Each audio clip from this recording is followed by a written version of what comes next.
Welcome to this, the first edition of The Hammer.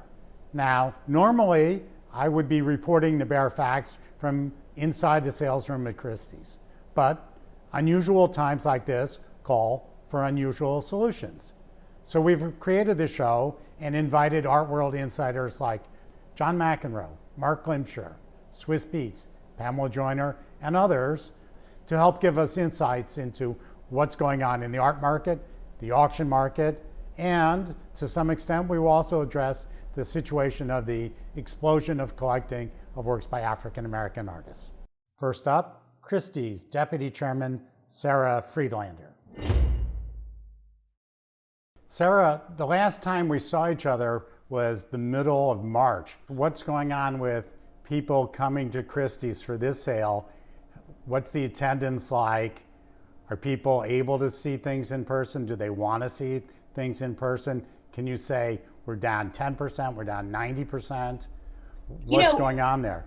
I've been here for the last 4 days. Like, we have appointments all day. And like, again, the volume is not where it was before, but people are still coming in.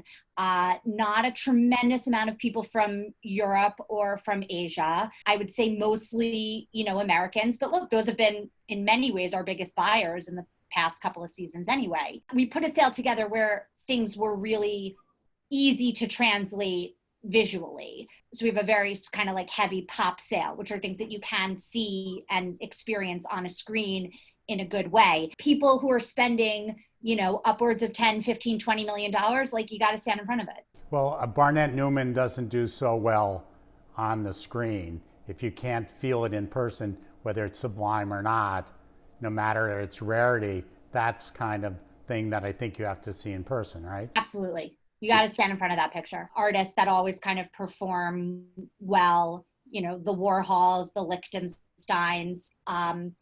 But I think having what's really interesting about the market right now are the mid-career artists, because I feel like for so long those were the artists that people didn't really pay attention to. But I think, particularly artists like Richard Prince and Glenn Ligon, who have been, doing this for a really long time, the market is really paying attention to right now. Now, Christie's has merged departments, Impressionist, Modern, Contemporary. Is it really a consolidation of efficiency? Is it financial planning, or are the categories really crossing? I mean, I have a harder time thinking a Pissarro buyer wants to buy a Dave and Hammonds. Right. Although a Picasso buyer probably wants to buy a George Condo. Like, I think for every analogy that doesn't work, there is one that does work. We're kind of looking for everybody to make a little bit of a prediction of what might happen in your big night sale. A winner, a loser, a trend, an artist, something that might not be so obvious. So we'll be coming back after to see how well you did. So what do you got for us? Okay, what do I got? You're going to see a world record price for Wayne Thiebaud for the pinball machine from 1962, a phenomenal painting. World record price for Ruth Asawa, one of the best we've seen, an artist that everyone's after, and sort of a scarcity issue there where you just have everybody, wanting that kind of work. World record price for Bryce Martin, an incredible painting that has never been on the auction block before. Welcome to our first panel on The Hammer. We're joined by three of the great luminaries of the art world. And I'd like to start by asking each of you, to what extent does art matter at this point? Well, that is a very heavy question to throw at us at first, and an extremely difficult one to answer. I mean, art is something for me that's always given me a great amount of pleasure. Being a professional athlete back in the day, the greatest compliment I ever got was when people called me an artist on the tennis court. So I've always had a soft spot for artists in particular, not so much the art dealers. Ouch. Oh, no, I had to throw that in there. Artists, they're out there on their own. They're laying it on the line, similar to my sport, one-on-one sport. And, I have to take the criticism, but they get the acclaim. So I've always related to them in a large way. Now, That's a very difficult thing to say. What does art mean at this present time? It's in a lot of ways, it's hard to know what anything means at this particular time. Look, art is a byproduct of being human. You don't have any human civilization that never had art. It is both a necessity for us to create, and it is a gift that a few of us have. Art is a way that we communicate and connect to each other. It's not being an artist, like John says, it's a solo activity. But the result is something that has bound people together. It tells our story. It marks our history. It's more necessary than ever right now. Swizz, what do you think art, and particularly visual art, means at this time? Art has always been important, especially when you're going through confusing times and sad times and trying times. I think out of all of this is going to come so many new artists, and the artists that we already know, I think that it just made them go back in and charge their batteries up again. Now, in the business way, how have you had to think creatively, adjust this to you, Marc, as a gallerist during this last 3 or 4 months? If this isn't the time for us to make change, I don't know what is. I think that the story of these few months is not about, how we're not going to shake hands anymore, or we're all going to, be in isolation. That's obviously incredibly important right now. The real change in the post-COVID world were all the things that needed changing before COVID. And what we got was a chance to accelerate that. Inevitably, there's going to be some pain, but it would be a shame to see it where it becomes, less choice and less opportunity for artists and less hope for dealers and gallery owners. What do you make of the explosion of the last few years of the collecting of Black artists or African American artists in particular, and the effect of the auctions on them, on their galleries? I mean, I feel like I was a part of that also, bringing awareness to this side of the demographics, and with no commissions and giving people the entry point and making purchases public, on purpose, when usually I would be more quiet about my purchases. I was like, you know what, people should see these purchases and these records being broken, these things, to know that it's okay for us to support our culture. As a collector, you've been collecting work by African American artists for a long time, maybe 25 years, would you say?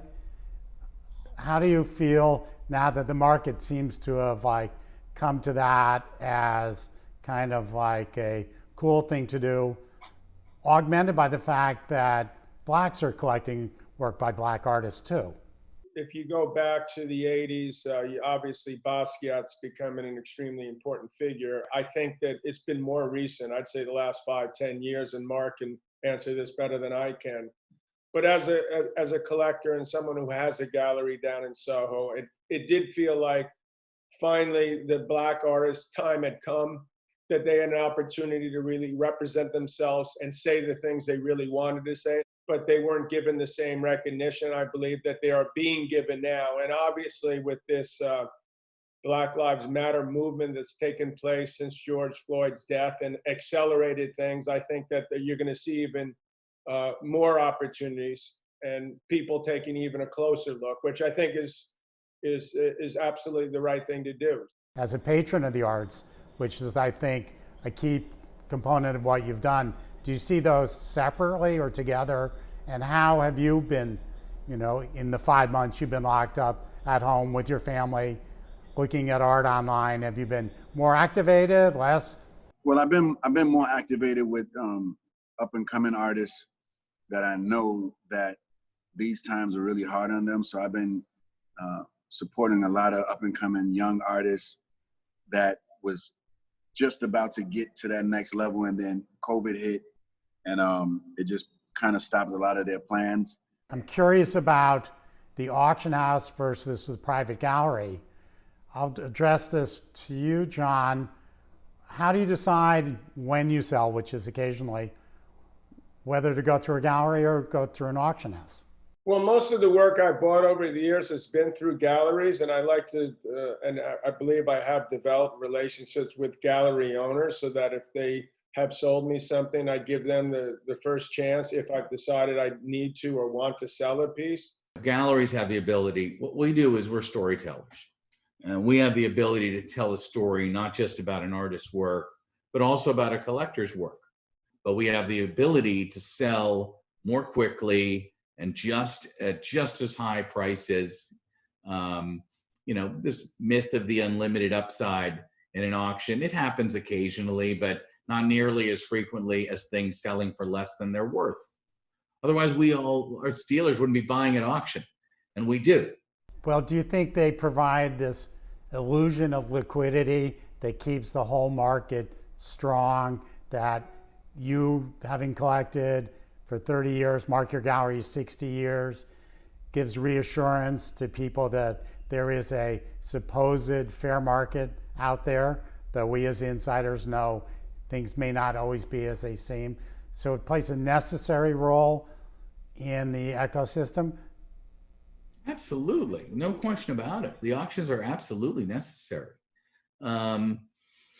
We have, it's very, very important for people to see that there are, this is real, the value of art.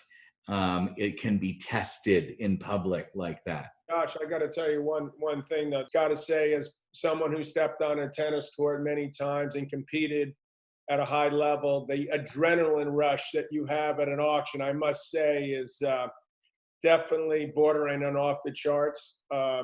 So there's something to be said about that. It's nerve-wracking, but it's certainly extremely exciting. Will that be dissipated by an empty room? It's going to be exciting either way. I'm sure they're going to want to get back to having people in the room as soon as possible, but this is going to be extremely interesting as well. Now, let's get to the fun part. I'd like to ask each of our panelists what their predictions are for the auction. I believe that the Cecily Brown piece that's up for auction is going to set a record for the highest auction price she's ever had. Predictions, huh? The Calder is going to do extremely well. That is a great piece that's been in a collection for a very, very long time. Well, what's your top 5 in the sale? Well, geez, then I'm going to go David Hammond's because I've been a fan of his piece. work. I like that piece. That's a good piece. I mean, the Rockheads are probably his most collectible piece, and I've been looking at the work close to 30 years. The Ruche is kind of like much better in person than it is on the screen. Yeah, the Ruche was amazing too. I'm a Lynette fan always. Yeah, big moment, and me and my wife definitely been supporting that side, and I feel like in our collection we want to have equal males and females in the collection. That's something that we really pride ourselves on, is having the collection represent, almost 50-50, if not 50-50, or if not. Now, 3 quick takes from around the art world. First up, acclaimed author Sara Thornton will sit down with the esteemed collector Pamela Joyner. I am thrilled today to be talking to Pamela Joyner, who, with her husband Fred Giuffrida, has one of the most important collections of African American abstraction in the world, if not the most important one. And I'm keen to ask you, Pamela, at this moment, mid-July, have you been talking to your artist friends? How are they doing? I have been speaking to some, but others seem to be sort of burrowed away, working madly, which I think is, an apropos and almost traditional notion of how artists work. I might have sort of a little pod in the collection, a little through strand in the collection a year from now or 2 years from now that really is sort of designed to reflect this moment. Come 2050, what African American artists will be essential to people's collections if they seek to represent the late 20th and early 21st century? Well, I ask myself that question in a little bit different way, right? I ask the first part of the question, what African American artists will represent? And then I would fill it in with the best of the culture, the height of the practice, the most transformational careers. Certainly Norman Lewis and Alma Thomas have an unassailable place in history, not only based on what they produced themselves, but based on the large number of artists they influenced. Rolling forward to a later generation, I think that Jack Whitten, for the reasons I was describing earlier, he had a number of innovations. And of course, Sam Gilliam, who also in the 1970s took paintings off of the stretcher to explore the limits of painting. So those figures, I think, will be transformational. And then there are a group of young painters that I'm really enthusiastic about, or artists, because sometimes they work with paint and sometimes they don't. So Kevin Beasley is one. She's not an abstract painter, but we own her in depth in this collection simply because I just can't resist the work. Jordan Castile. Christina Quarles is another one who we're very enthusiastic about. One who I spent a lot of time thinking about over the summer is Michael Armitage. Where does Basquiat stand in your art history? Well, I mean, he's not in our collection, but I think it's very clear, that if innovation is one of the hallmarks and impact on the culture is another hallmark, he has, an ensured long-term place in the history books. So now I would like to welcome Kevin Poon from Hong Kong, where it's about 10 at night. Kevin, thank you for joining us. Thank you, Josh. Thanks for having me. So first off, what's kind of the general state of the art market in Hong Kong at the moment? From my point of view, I feel like people are very eager to, collect. There's a rise of this young Chinese collector that's eager to get into the market. And I think that people are excited. These new young collectors, are they separating between collecting Western art and Asian art, or are they doing both? Or is there really one or the other that's going on? A lot of the young collectors are learning art through, social media. Maybe it's Instagram or the equivalent of that, and seeing, their peers post about certain things and getting excited about it, and then trying to find out more. And I think the auctions give them also a knowledge, because they can then, look back and see, what is what, and to continue to learn more about it. I really like collecting a lot of different Black artists. Nina Chanel is, one of my favorites. My friend Easy just opened a gallery in Chicago called Anthony Gallery. I'm curious, you had a chance to look through this sale that's soon at Christie's, that's spread around the world. Was there anything that stuck out in your mind? I noticed that there was a few Matthew Wongs in there that, I mean, I don't, it's a lot of feels for me. Well, he was a close friend of yours, and I think you told me you went to high school with him. Yeah. So we went to HCAS together. At Lot 1, so soon after his death.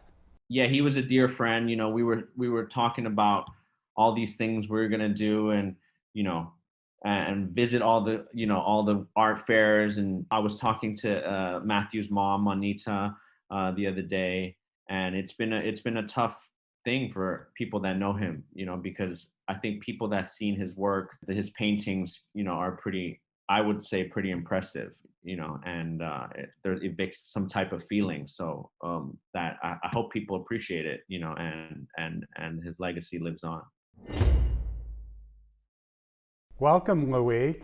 Well, you've created this new app that everybody adores, and more. In fact, I'm pretty jealous of it, called Fair Warning, that only deals with one artwork at a time, and I think people want to check it out. Your last moment publicly was being the architect of the $450 million Da Vinci sale. Do you think you could do that on Fair Warning? Selling another Da Vinci? No, because there's no more. So that by definition is not going to happen. But I think there is Da Vinci's everywhere. They're undiscovered paintings. by known artists. Actually, there's always like treasures to be found, and sometimes they're literally hiding in plain sight. Talk a little bit about the challenges of getting collectors excited about works of art that they sometimes might not be able to see in person themselves. I was always obsessed by the cataloging, by how the work presented in the catalog. I think it's very important. It's the first experience that someone has, and many times it's the only experience. And if they don't see the work, and also the hanging, and then the lighting. And I really believe that presentation is important, because the first impact, the first time that actually your eyes cross a work that most likely will be in a catalog is a crucial moment. It's something that happens at that point. It's almost when you meet your future wife in the street, that you always remember the first time that you met her. That first impression is actually crucial.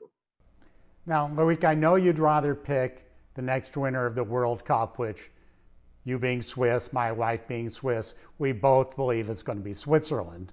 But those predictions aside, I would like maybe a prediction of what's one thing that you've got your eye on or might happen from this sale at Christie's. I'm interested to see what the modern is going to do, because I really like the painting. They're realizing that it's almost more difficult to find a great modern than a Marc Roscoe. This sense of urgency is going to be at play here. Well, we'll know soon how that prediction panned out.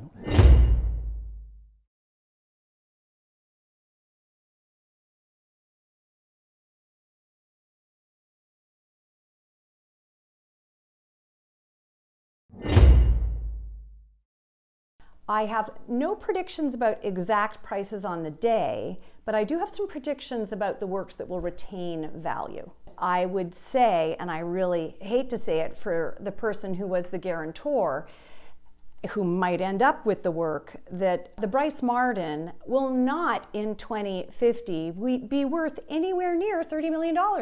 There's just no way. And I can say the same thing about Lot 47, which is the Christopher Wool. I mean, you could say that museums need that Christopher Wool or any Christopher Wool like they need a hole in their head.